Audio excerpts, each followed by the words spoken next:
The wind cut through David Kane's jacket like frozen knives. He pulled his hood tighter and checked his rifle one more time. The caribou's blood trail was getting harder to follow in the fresh snow. But David had been tracking animals in the Arctic for 20 years. He knew how to read the signs that others missed. Something was wrong with this animal. The blood drops were too bright, almost glowing in his thermal scope. David had never seen anything like it before. The wounded caribou had been acting strange too, running in circles instead of fleeing in a straight line like they usually did. Now the trail led him deeper into the wilderness than he had ever been. David stopped and looked around. The landscape here felt different. The ice formation seemed too perfect, too geometric. Nature rarely created such straight lines and perfect angles. He pulled out his thermal scope again and scanned the area. What he saw made him freeze. Beneath the snow and ice there were structures, buildings. The thermal readings showed corridors and rooms spreading out underground like a massive complex. This was not natural. Someone had built something here and then abandoned it to the ice. The blood trail led directly to what looked like a natural ice wall, but David's scope showed it was hollow behind the surface. He approached carefully, his boots crunching in the deep snow. Up close, he could see that the ice was not as thick as it appeared. Someone had sealed this entrance, but not very well. David set down his pack and pulled out his portable heating unit. It was designed to melt ice for drinking water, but it would work for this too. He aimed the device at the ice wall and began melting through it. Steam rose around him as the ice turned to water and ran down into the snow.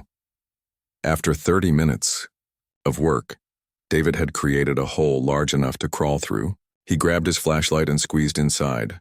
The air was warmer here, which was impossible. Something was generating heat deep underground. The entrance led to a metal corridor lined with pipes and electrical conduits. Everything was covered in a thin layer of ice, but David could see that this place had once been active. Emergency lighting strips ran along the floor, though most were dark now. The few that still worked cast an eerie red glow. David moved deeper into the facility. The corridor branched off in several directions, and he could see rooms filled with equipment. Computer terminals sat frozen at desks, their screens dark and cracked from the cold. Papers were scattered on the floors, many of them frozen together, in chunks. In one room, David found what looked like a laboratory. Test tubes and scientific instruments were arranged on metal tables. A whiteboard on the wall was covered with equations and diagrams that meant nothing to him, but he could see dates written in the corner. The most recent was from 2045, over 40 years ago. This place had been abandoned for decades, but someone had left in a hurry. Chairs were overturned, drawers pulled open, and files scattered everywhere. David picked up one of the papers that was not completely frozen. It was a research report signed by someone called Dr. Patricia Webb. The header read, Project Deep, Ice, Xenoarchaeological Survey. David did not know what xenoarchaeological meant, but he knew what a survey was. These people had been studying something. He folded the paper and put it in his jacket pocket. Whatever they had found here, it had been important enough to build this entire facility in the middle of nowhere. As he explored further, David noticed that the air was getting warmer. The ice on the walls was thinner here, and some surfaces were completely dry. Something ahead was generating significant heat. He followed the main corridor as it sloped downward, leading him deeper underground. The corridor ended at a massive metal door marked with warning signs in multiple languages. The door was partially open, and warm air flowed through the gap. David squeezed through and found himself on a metal platform overlooking the largest cavern he had ever seen. The cavern stretched out before him like a vast underground cathedral, but what made David's breath catch in his throat was what sat in the center of the space.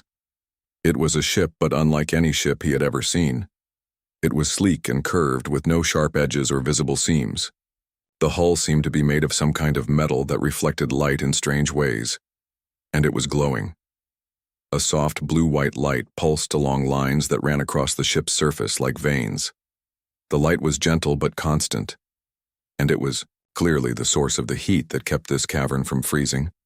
The ship was perhaps 200 feet long and shaped like a teardrop, with the pointed end facing toward what David assumed was the front. A metal walkway led from the platform, down to the cavern floor and across to the ship. David tested the walkway carefully. It seemed solid enough to hold his weight. He made his way down slowly, his footsteps echoing in the vast space. The closer he got to the ship, the more details he could see. The surface was covered with patterns, and symbols that definitely were not human. The glowing lines formed complex geometric shapes that seemed to shift and change as he watched them. It was like looking at a living thing rather than a machine. David reached the ship and walked around it slowly. There were no visible doors or windows, but the light patterns were stronger on one side. As he approached that area, he heard a sound that made him jump.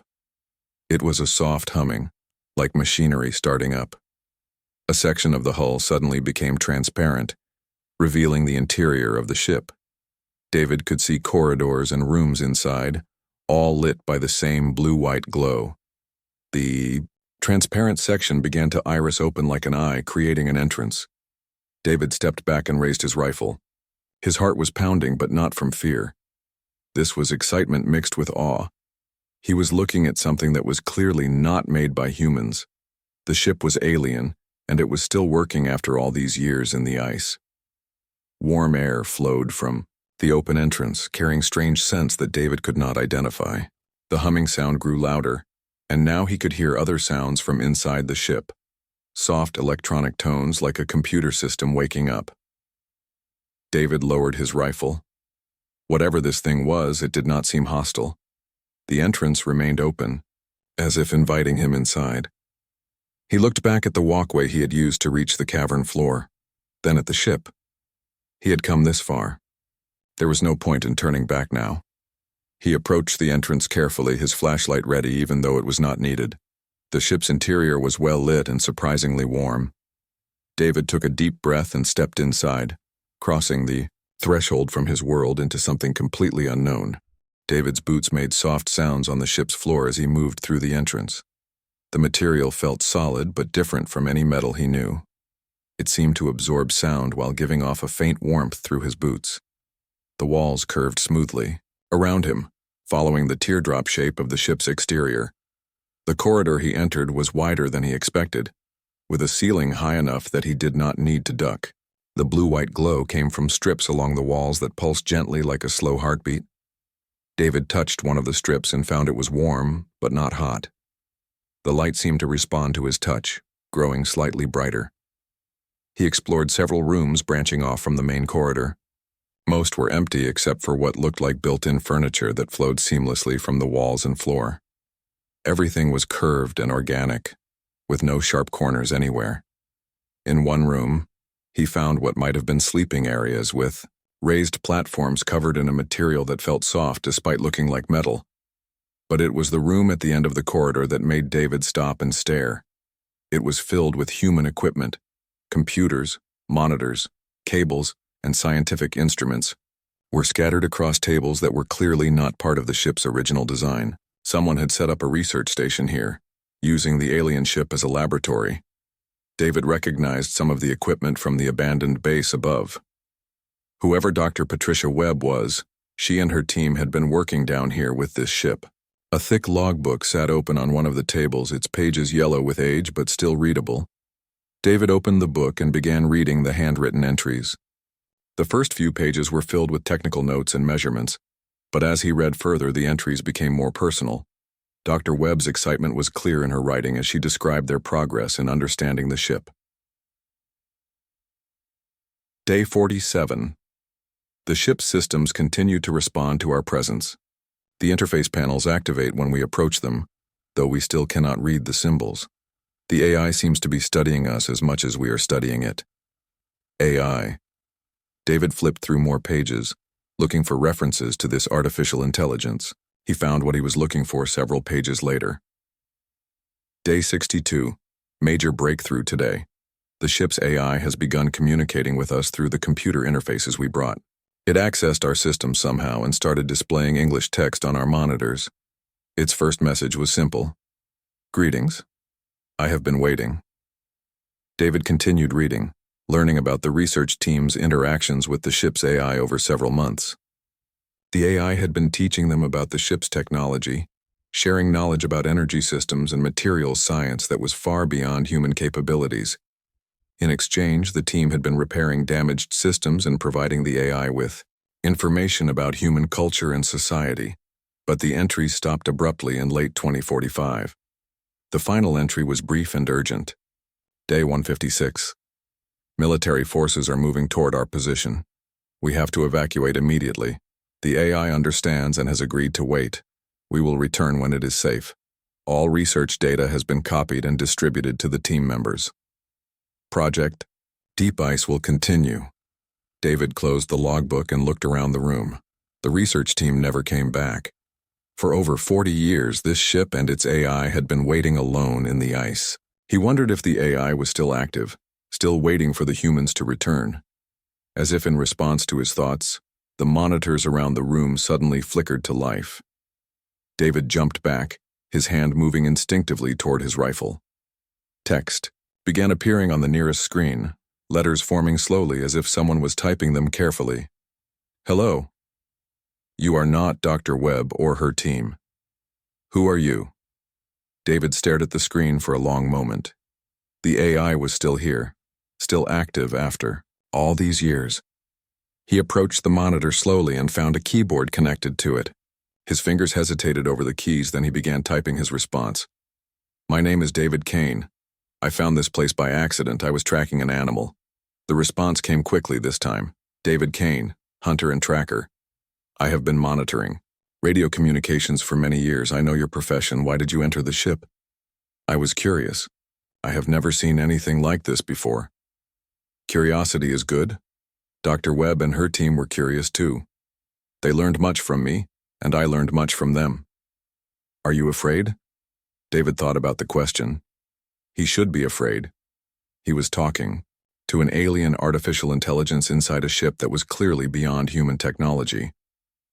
But somehow he was not afraid. The AI's words seemed genuinely curious rather than threatening. No, should I be? That depends on you. I am not hostile, but I am careful. Dr. Webb and her team proved to be worthy of trust. You are the first human I have spoken with since they left. Tell me, David Kane, why did you not run when you saw the ship? David considered the question.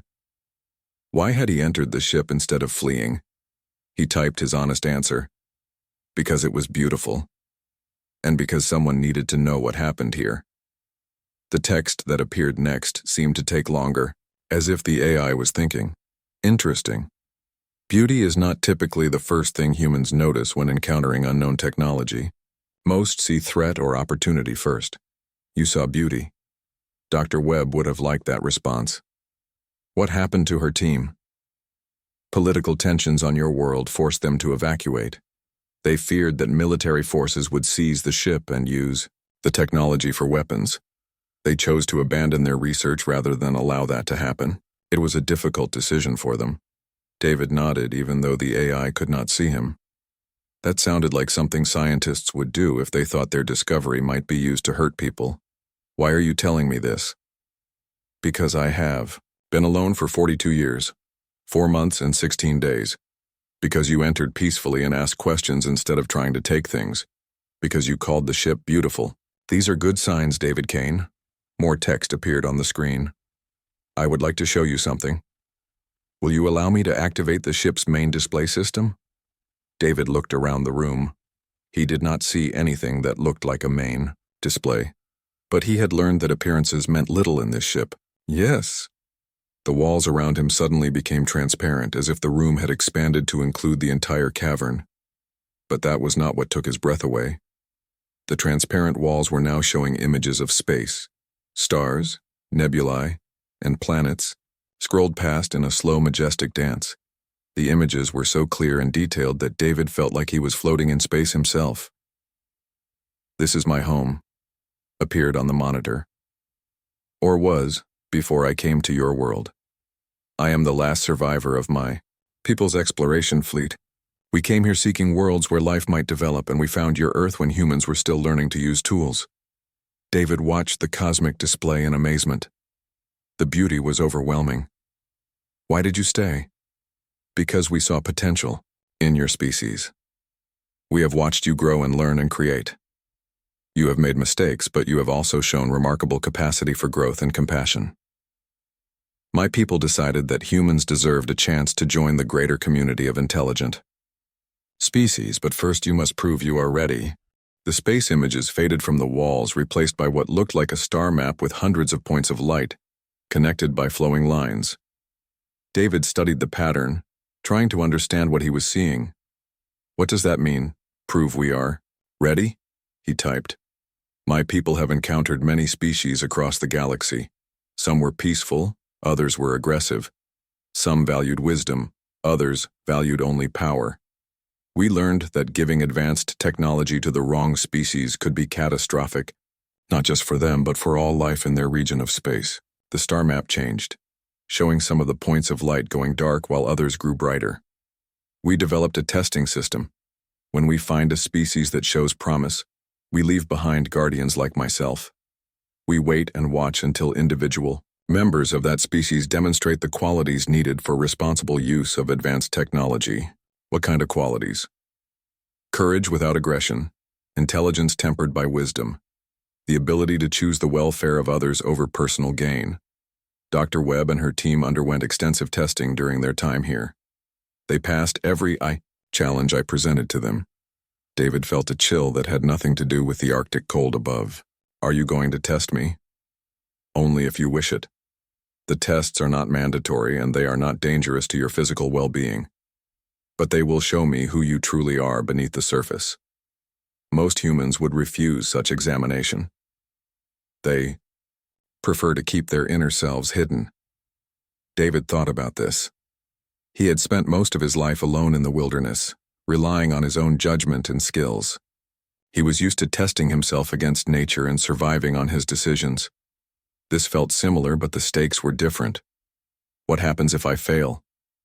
Nothing harmful. You would be free to leave, and I would simply continue waiting for the right person. But David Kane, I do not think you will fail. Your responses so far suggest you possess the qualities I seek. And if I pass? Then you would learn things that could help your species prepare for the future. Challenges are coming that humanity will need to face, and you will need every advantage you can gain. David looked around the room at the human equipment mixed with alien technology. Dr. Webb and her team had been preparing for something. The AI was not just a guardian of one ship. It was part of something much larger. I accept.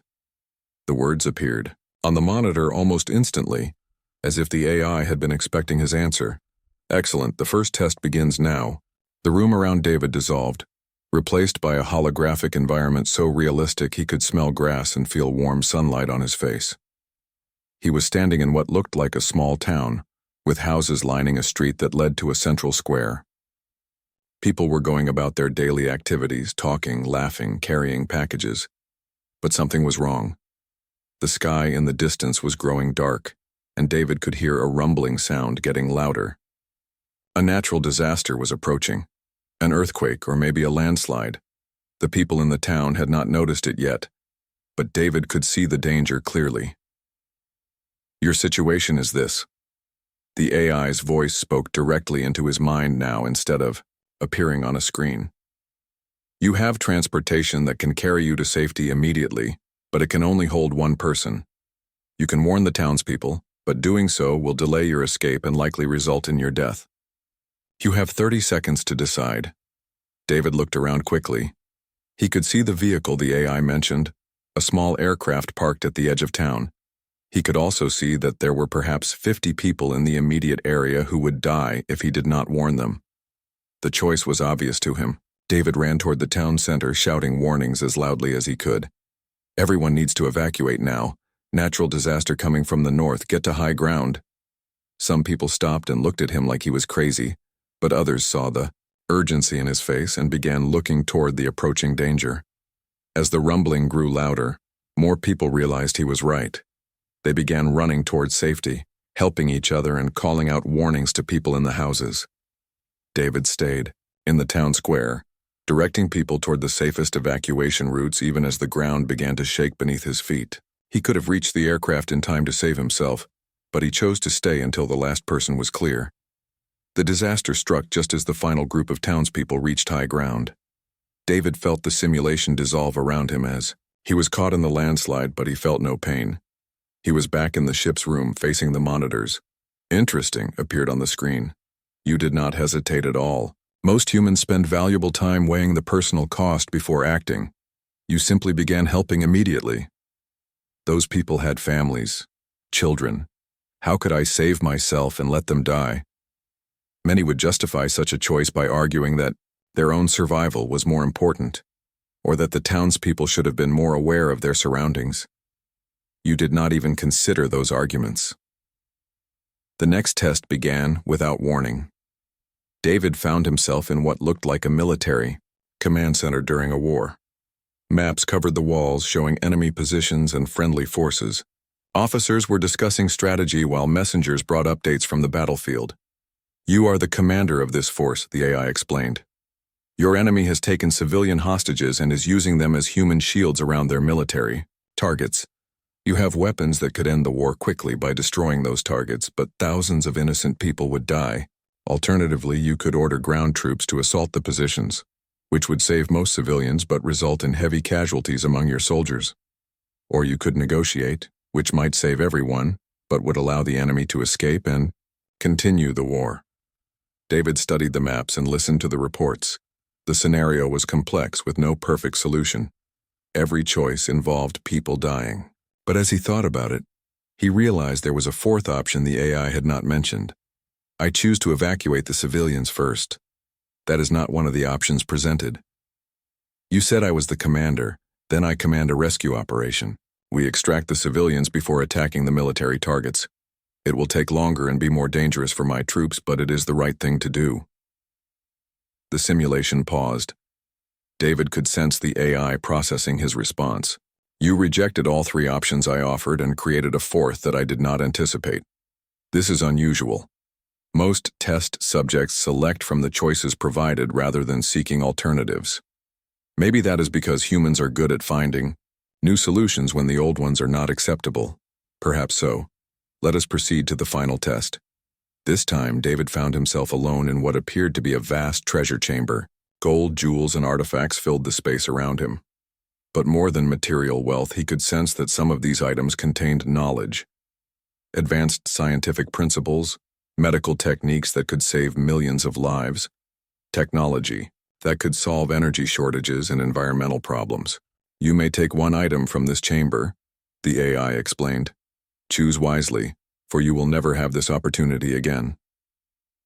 David walked among the treasures, examining them carefully. Some of the artifacts practically glowed with potential. A small device that could provide unlimited clean energy. A medical scanner that could cure any disease. Plans for faster-than-light travel. Each item could make him wealthy beyond imagination or famous as the greatest inventor in human history. But as he explored, David noticed something else. In one corner of the chamber, almost hidden behind larger treasures, was a simple book. It was not glowing or obviously valuable, but something about it drew his attention. When he opened it, he found it contained not advanced technology or scientific secrets, but instead detailed information about the species that was coming to threaten Earth. The book described their strengths and weaknesses, their military tactics, their culture and psychology. It was intelligence information that could help humanity prepare for the invasion, but it would not make David personally wealthy or famous. In fact, sharing this information would require him to convince others of an unbelievable threat. David closed the book and held it firmly. "I choose this." The treasure chamber dissolved, returning him to the ship's room. The monitors displayed a single word. "Why?" "Because the other treasures would help me or make me rich. This book might help everyone survive what is coming. That is more important. Even though taking the book will make your life more difficult? Even though people may not believe you when you try to warn them? Yes." The monitors went blank for a long moment. When text appeared again, it was different somehow. More personal, less formal. David Kane, in 42 years of waiting, you are the first human to pass all 3 tests without hesitation or compromise. Dr. Webb and her team required multiple attempts before they demonstrated the necessary qualities consistently. You showed them immediately. What does that mean? It means that humanity has individuals capable of handling the responsibilities that come with advanced technology. It means there is hope for your species' survival in the trials ahead. And it means that you, David Kane, are ready to learn about the true purpose of my presence on Earth. The walls around the room became transparent again, but this time they showed not space, but Earth itself. David could see the planet from orbit, beautiful and blue and fragile looking against the black of space. The species approaching your world calls itself the Devourers. They consume entire civilizations, taking resources and enslaving survivors. They have destroyed hundreds of worlds across the galaxy, and Earth lies directly in their path. But my people have given your species a chance to prepare. David felt the weight of what the AI was telling him. An alien invasion was coming, and somehow he had become humanity's first line of defense. The responsibility was overwhelming, but he did not feel afraid. He felt determined. What do I need to do? The image of Earth floating in space filled David's vision as the AI's words sank in. An alien invasion. The concept seemed impossible, like something from a science fiction movie. But he was standing inside an alien ship, talking to an artificial intelligence that had been waiting for decades. Impossible things were becoming normal very quickly. How long do we have? David asked. Based on their current trajectory and speed, approximately 52 years. The Devourers move slowly but methodically. They strip entire star systems of resources as they advance, leaving nothing behind that could support life. The display changed, showing a map of the galaxy with a dark wave moving across it like a spreading infection. Hundreds of star systems were marked in black, indicating worlds that had already fallen to the Devourers. The wave was moving steadily toward a small yellow star on the outer edge of one spiral arm. Earth's solar system. Why did your people not just destroy them? My people, the builders, were pacifists. We believed that all intelligent life had the right to exist, even species that chose destruction over creation.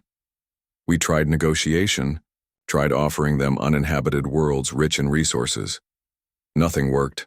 The Devourers see other species only as obstacles to be removed or tools to be used. David studied the galactic map. The scale was overwhelming. Entire civilizations reduced to black dots on a screen. So you decided to help other species defend themselves instead? Yes.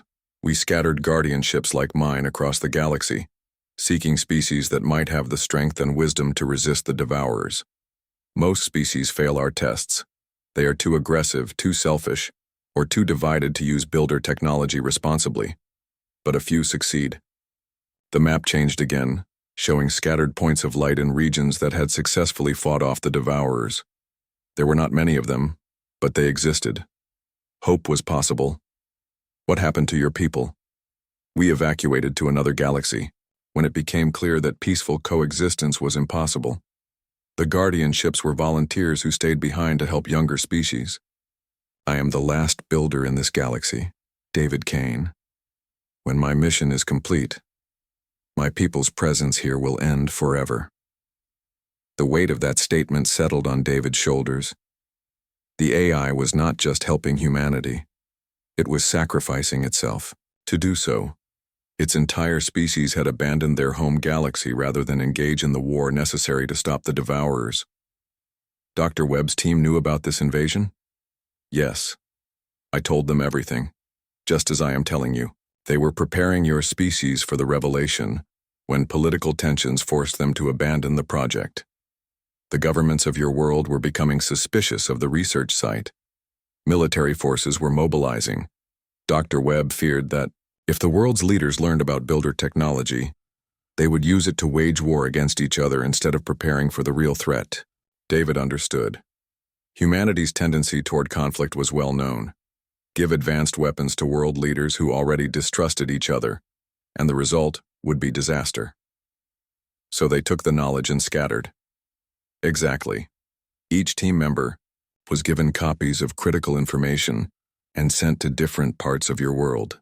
The plan was to identify trustworthy individuals like yourself and slowly build a network of defenders, people who could learn builder technology and use it responsibly when the time came.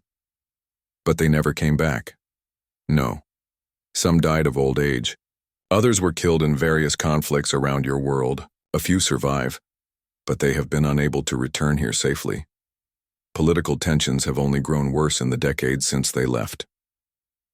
The AI paused, and when it continued, David sensed sadness in its communication. I have spent over 4 decades monitoring your world's communications, learning about human culture and society. You have remarkable potential, but you are also deeply divided. Your species fights over resources, territory, beliefs, and power, while the greatest threat you have ever faced approaches unnoticed.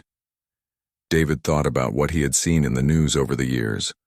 Wars, terrorism, political corruption, environmental destruction. Humanity seemed more interested in fighting itself than working together to solve common problems. Is there any hope? There is always hope, David Kane. That is why I am here. The tests you passed prove that individual humans are capable of greatness. Dr. Webb's team proved the same thing.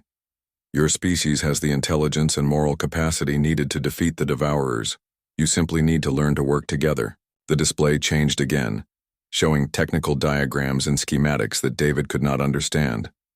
The designs were clearly far beyond current human technology, but they had a practical feel to them. These were not just theoretical concepts, but working systems. Builder technology is designed to be defensive. We learned long ago that the most effective weapons are those that protect rather than destroy. These systems can create energy shields strong enough to deflect any attack, generate power sources that will never run dry, and produce materials stronger than anything your species has developed. But only if we can prove we will not misuse them. Correct. The technology is locked behind safeguards that require multiple operators working in cooperation. No single individual can activate or control builder defensive systems. This prevents them from being used for conquest or oppression. David began to understand the full scope of what the AI was proposing. It was not just about learning alien technology. It was about finding enough trustworthy people to operate that technology cooperatively.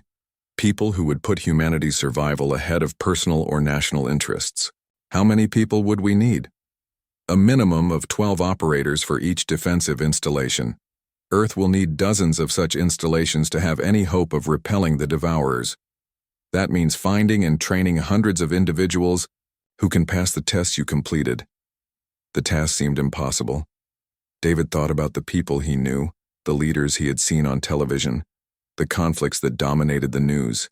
Finding hundreds of people who could put aside personal gain for the common good felt like an impossible challenge. I know what you are thinking, the AI continued.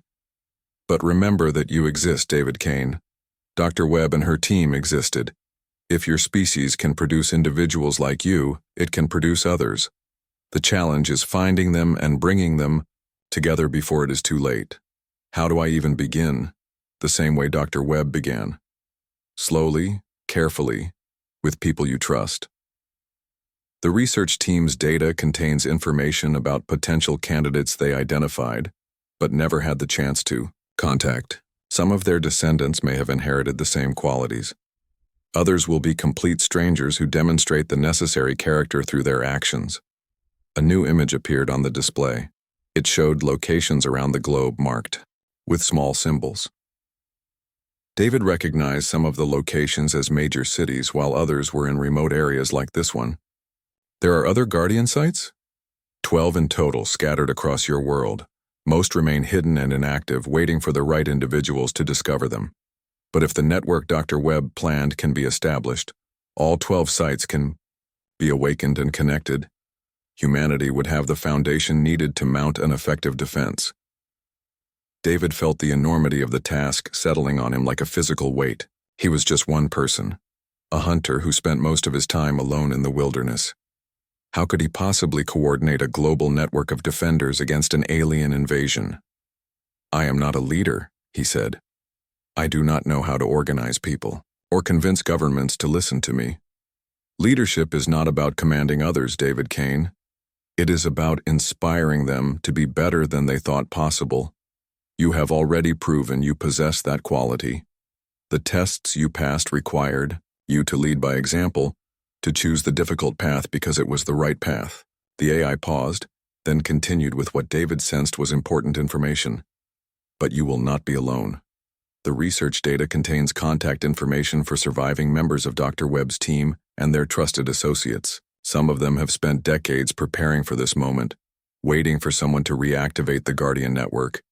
They have resources, knowledge, and connections that will help you succeed. What happens now? Now you learn. I will teach you everything Dr. Webb's team discovered and more. Builder technology, devourer tactics, the locations of the other Guardian sites, and the identities of potential allies around your world. This ship contains fabrication systems that can produce the tools and equipment you will need. The room around them began to change, walls shifting and new equipment materializing from what seemed like empty air.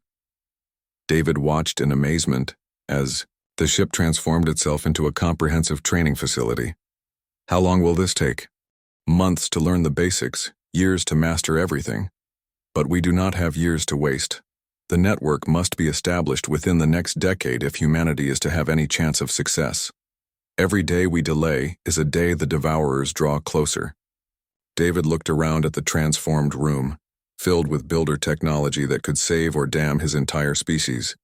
The responsibility was terrifying, but he had made his choice when he entered the ship. There was no going back now. Then we should get started.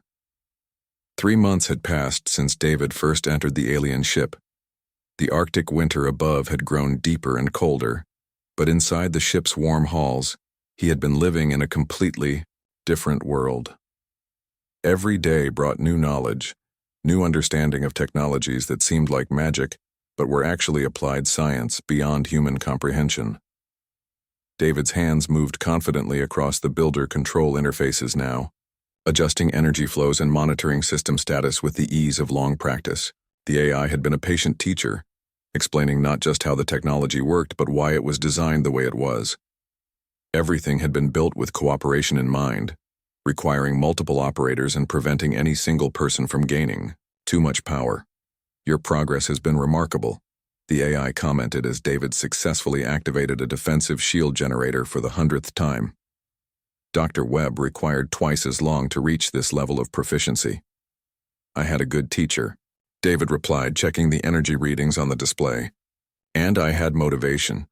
Knowing that humanity's survival depends on this tends to focus the mind. The ship had changed dramatically during his time there. The AI had activated fabrication systems that produced equipment David would need in the outside world. Portable communicators that could reach the other Guardian sites. Devices that could detect individuals with the psychological profile needed to become operators.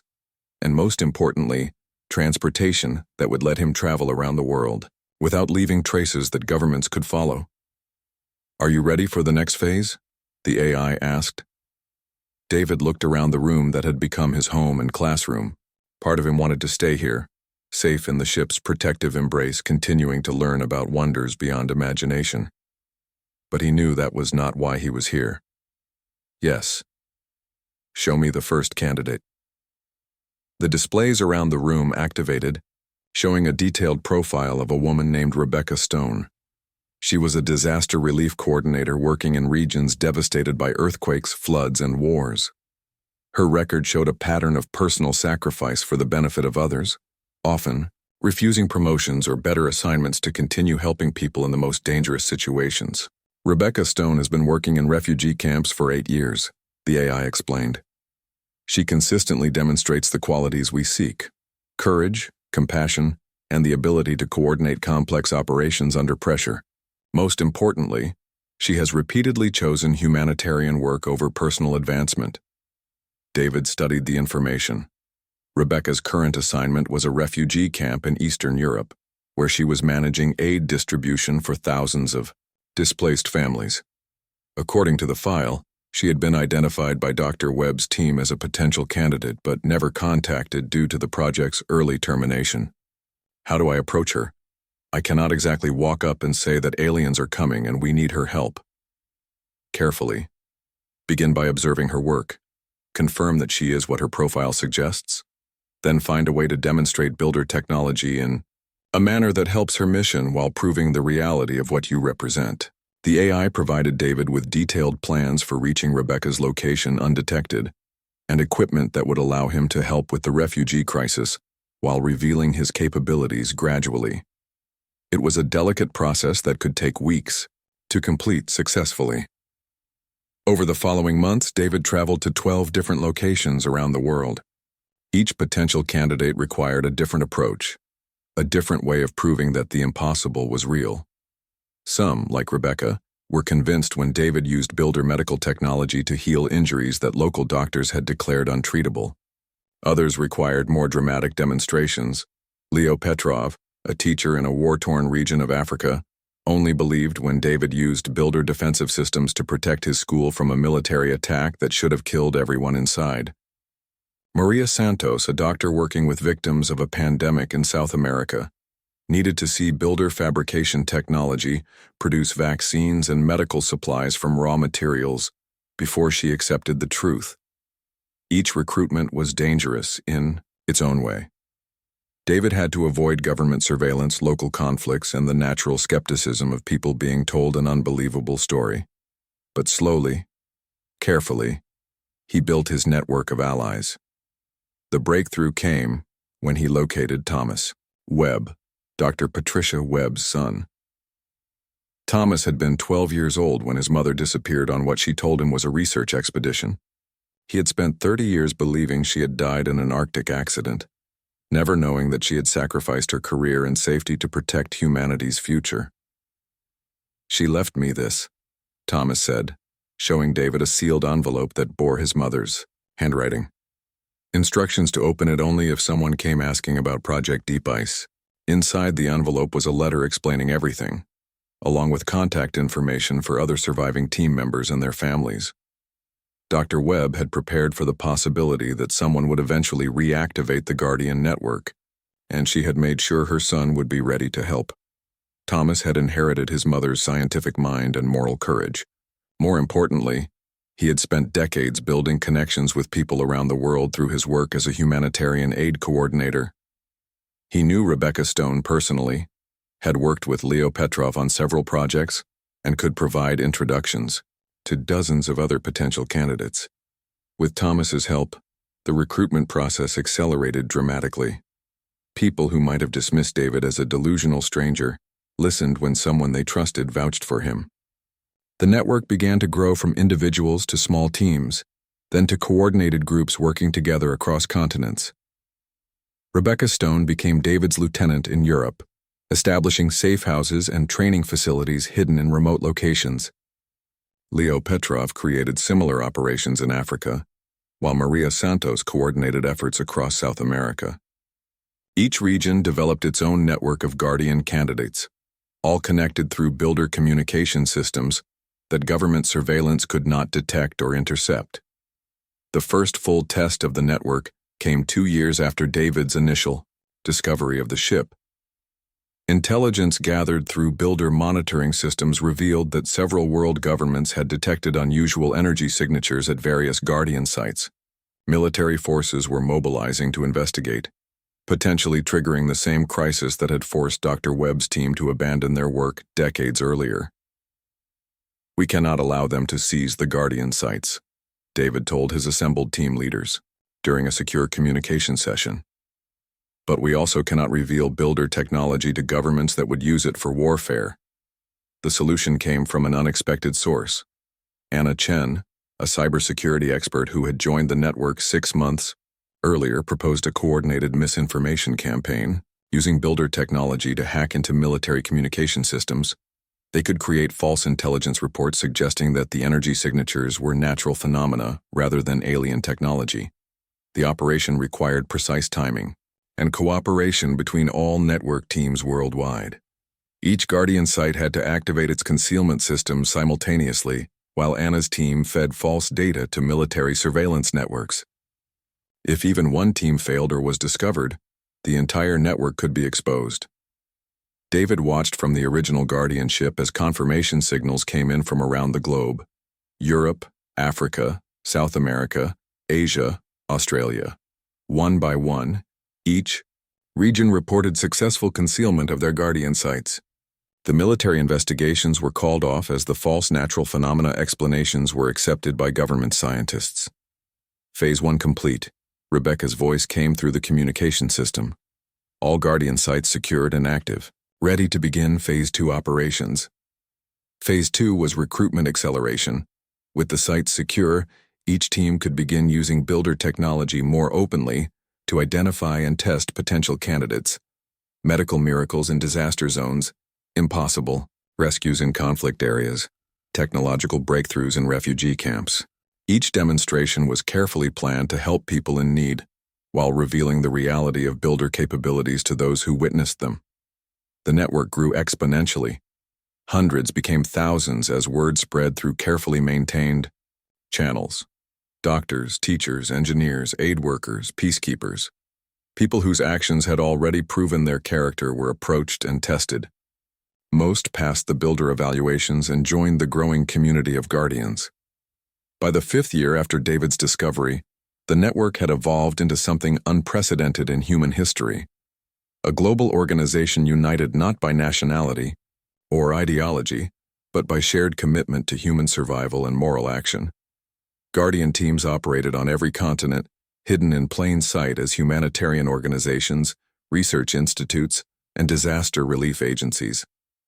The true test came when the network decided to reveal itself to select world leaders, not to seek permission or approval, but to offer cooperation in preparing Earth's defenses. The approach required careful selection of leaders who had demonstrated wisdom and integrity rather than mere political power. David found himself standing in a secure meeting room beneath the United Nations building, facing a small group of presidents, prime ministers, and generals who had been chosen for their records of peaceful leadership and international cooperation. Thomas Webb stood beside him, along with Rebecca Stone and the other regional network leaders. "What you're about to see will change everything you thought you knew about humanity's future," David began, activating a builder holographic display that filled the room with images of the approaching Devourer fleet. The revelation session lasted 8 hours. The assembled leaders asked every question David had expected and many he had not anticipated. They demanded proof, which the network provided through demonstrations of builder technology. They questioned motives, which were answered through detailed explanations of the Guardian testing process and cooperative nature of builder systems. When the session ended, Earth's governments had officially joined the Guardian network as junior partners. Military resources were redirected toward defensive preparations. Scientific institutions began studying builder technology under Guardian supervision. International conflicts were set aside as humanity finally understood that it faced a threat that made all earthly disputes irrelevant. David stood once again in the original Guardian ship, now one of dozens of active sites around the globe. The AI that had started him on this journey was preparing for the final phase of its mission. "The network is complete," the AI announced. 12 Guardian sites fully operational, with over 3,000 trained operators worldwide. Builder. Defensive systems are online and integrated with your planet's existing infrastructure. Humanity is as prepared as I can make it. What happens to you now? My mission ends. I will join my people in their new galaxy, leaving Earth's defense in your capable hands. But before I go, there is one final gift. The ship's systems activated in ways David had never seen before. Energy flowed through conduits and processors, building toward something massive and transformative. When the process completed, David understood what he was seeing. The ship itself was changing, growing, integrating with the Earth beneath it. It was becoming a permanent part of the planet's defensive network, its AI consciousness distributed across all 12 Guardian sites. The builders were leaving behind not just technology, but a living guardian that would help protect Earth forever. I am no longer an alien visitor.